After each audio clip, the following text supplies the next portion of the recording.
The cycle of watching porn and feeling shame and swearing we're never going to do it again is not uncommon. For years of my life, I struggled with this, and maybe you do too. And we go through this cycle where we view it, we feel gigantic shame, and we ask God for forgiveness, and He's gracious in His forgiveness. But then we don't know, why do we end up back there viewing it again? And sometimes we can get so frustrated at ourselves to a point of self-hatred. My friend, this is misunderstood by so many. If you're new here, my name's Zach, and I help Christian husbands live uncommon lives. And we cannot live an uncommon life while being hooked to pornography. A little background about me if you're new here. I started viewing pornography out of curiosity at 13. And then slowly but surely over time, it got its hooks in me. And I couldn't stop. I was convinced that when I had a girlfriend, I'd stop. But when I started dating someone, it didn't stop.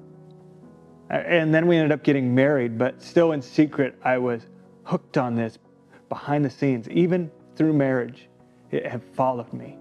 And I didn't understand why something I didn't want to do, I kept doing. It would make me furious.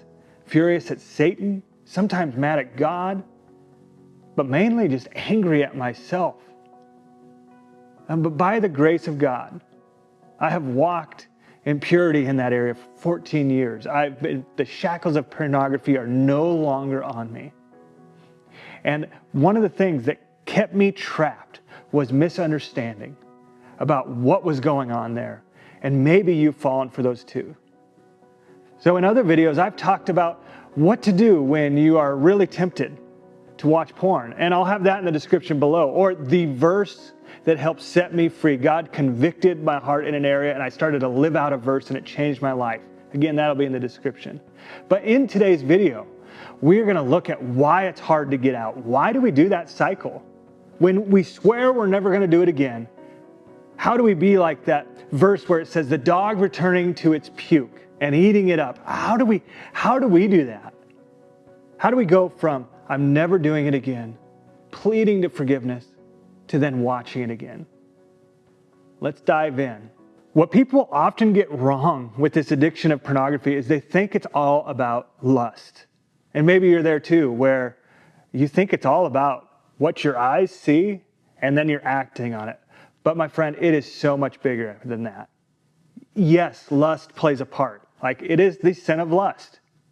But when we get into this addictive cycle where I'm not doing it and now I do it, it's not just lust at play. And so for the rest of this video, I'm going to give you tips to not only what's going on, but how to overcome.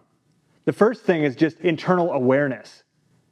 Have you ever had this point where you're like strong, you are fighting pornography and it's not even a temptation. You haven't even thought about it. And I've had moments in my journey when I was still addicted where I was like, I'd have these high moments, right? I would go months without viewing pornography and thinking God had healed me. And then all of a sudden I'm like, why am I doing this again? It's this internal awareness piece. So there's this faster scale from pure desire. I'm just going to talk about it briefly, but if you want it, when you're done with the video, look in the description and there'll be a little print off that you can do so that you have this for yourself. And here's what that is. It's basically that not all moments internally are created equal. There's moments like when you are praying and crying out to God, you're in this restoration spot.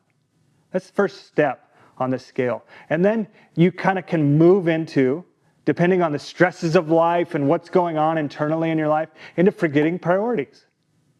And then the third one, you step into anxiety, into this anxious space. And then after anxiety, it's speeding up. You're sped up. Have you been there? I almost live in sped up. And this is where like, I am running 1,000,000 miles per hour. I'm always feeling behind and I never have enough time. Have you said, I don't have enough time? Most likely you're at that sped up stage. And then beyond that, there's ticked off. I know you don't get ticked off. That's just me. No, we all get ticked off. You might have an external reaction, but you might be internally ticked off as well. It doesn't need to come out. And then the next step is exhausted. And right after exhausted is relapse. And that is the faster scale. You're most vulnerable at this place of exhaustion. Now, this faster scale, this might take you a week to go through this. It might take a month. It might be seconds. Like, you can move down the scale fast. But how we fight the battle is we look, where am I on the scale? You ask the question internally. My observation in working with guys and with myself is when we haven't been experiencing looking internally, we're really unaware of where we're at. Have you ever walked into a room and exploded on your wife or your family? And you're like, where did that come from? Well, it's the same thing with pornography, where it's like, where did that come from? We're internally unaware of where we're at. And my friend, we cannot pray to God. We cannot ask for help for others in this area when we're not aware. When we don't know, God, I need to be filled up because I'm exhausted, but you're unaware of your exhaustion, it's not a good spot. You know, when we are intimate with others, like we know them and they know us, that is, they know us, we know ourselves. You can't have this like tight bond with someone when you're totally unaware. It's the same thing with our relationship with God. It grows closer through knowing Him more and for knowing how He created us and where we're at. There's this greater level of intimacy that comes in play. So internal awareness is important for fighting the battle of pornography addiction. And you're not looking at this like a checklist, like, hey, if I only stayed in anxiety but I didn't go further, I must be doing great. That's not the point of this. The point is to be aware so that you can choose different things. So, for example, if you're exhausted, something in your life needs to change. You're not just going to move down that faster scale without changing something. Like, I've tried that. I was exhausted. What am I going to do? I'm going to work harder. No, that leads to further exhaustion and closer to relapse. But what we do in that moment is the next thing, and that's fill up. And a lot of people I've found don't really understand how to fill up personally. They don't know how this great engine that they were created in, how do we work this car? There's going to be 3 areas you're going to look at. The first one is what people fill you up in your life. Who, when you leave being around them, you're like, oh, I feel so good. I could take on a mountain. Like, that's who you would want to be around in those moments. You want to be around people that fill you. And these are people I love, right? Like, I love my children. They are awesome. They're growing up into being phenomenal human beings. They don't fill me up at this point in their life, though. They kind of take from me. When they were really babies, they really took. It's like they suck the energy out of you as babies. So we can love people in our life. It doesn't mean we love them less because they don't fill us up. But pay attention to who in your life, when you leave, fill up. In fact, when I did this activity for the first time, I actually, not with family, but with other people, I cut people out of my life. I realized, why am I in relationship with them? I feel terrible when I'm around them.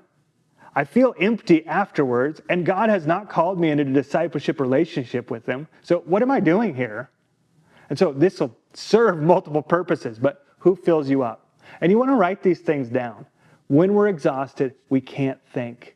That's why that automatic, well-worn path in our brain of addiction takes over, because the thinking part is gone. So if you don't have a place where you can quickly look at who fills you up, you're not going to go be around them. You're going to be like me, you're going to go isolate. That's the last thing you want to do. The next one is what places fill you up. I live in a huge metropolis of 700 people. That's the size of my town. I'm an introvert. I love the country. You might be an extrovert and love the city. Like, my home is a place of filling up. I know that. That's a place. In fact, this chair, this is where I drink coffee and read the Word. It's a great filling up place for me. Just sitting in it, my blood pressure lowers. But for you, where fills you up? The mountains? The city? Sitting by the river? The library? I have an extroverted friend. He goes to the mall. That's what fills him up. That would kill me. So don't expect others to understand. And then the third one, what activities fill you up? What things, when you leave them, are exciting and filling? Just a little background on me. I love to run. I love to fly fish. I love to hunt. I love vacations with my wife. Like, these are things that fill me up. I also like small things. I like the cup of coffee in the morning. If you like tea, we can be friends, but I don't like tea. What activities? You want these to be big and small. And you might come up with just a few in the beginning, but experiment. And my list is constantly growing of big and small things. And it changes. What you want to be careful of with activities is it can easily come from a filling place and quickly change to a draining thing. Here's how that can happen. I love to fly fish. It fills me up. I said that. But if I'm in a performance fly fishing mentality and they're not biting, that changes from filling to me being frustrated. And so be aware of where you are. Again, we're looking internal. The next step, spiritual disciplines. We're talking about things both physically, mentally, and even in those other, like what activities, they're going to be spiritual things.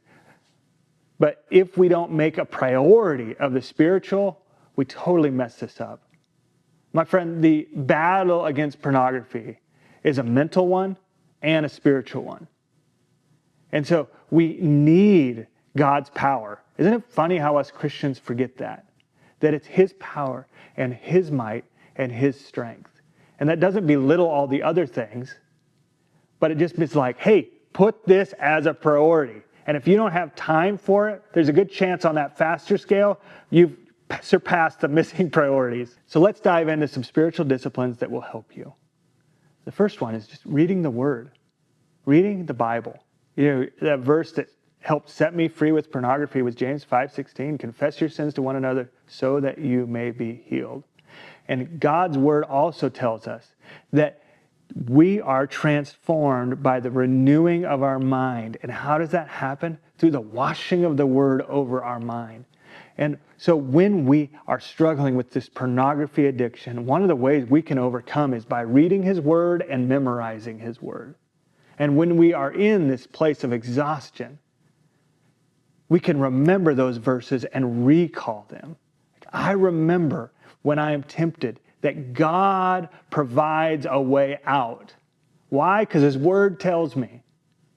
But if we're not in His Word, we're not going to recall those things. The next spiritual discipline is prayer. And when I say prayer, I mean it in two parts. Christians are usually good at praying and speaking, but we also want to listen. This conversation with God that is prayer is just, it's such a mystery, but it goes two ways. We talk to Him, He talks to us. And one of the greatest gifts that God gave me through prayer and through His people is being reminded of my righteousness. I remember sitting in my chair and feeling grimy because I had just looked at pornography again. Years ago, I was just wallowing in it, and I was praying, God, help me. And I just felt the Spirit just telling me that I was, what the Word says, that I'm His righteous son.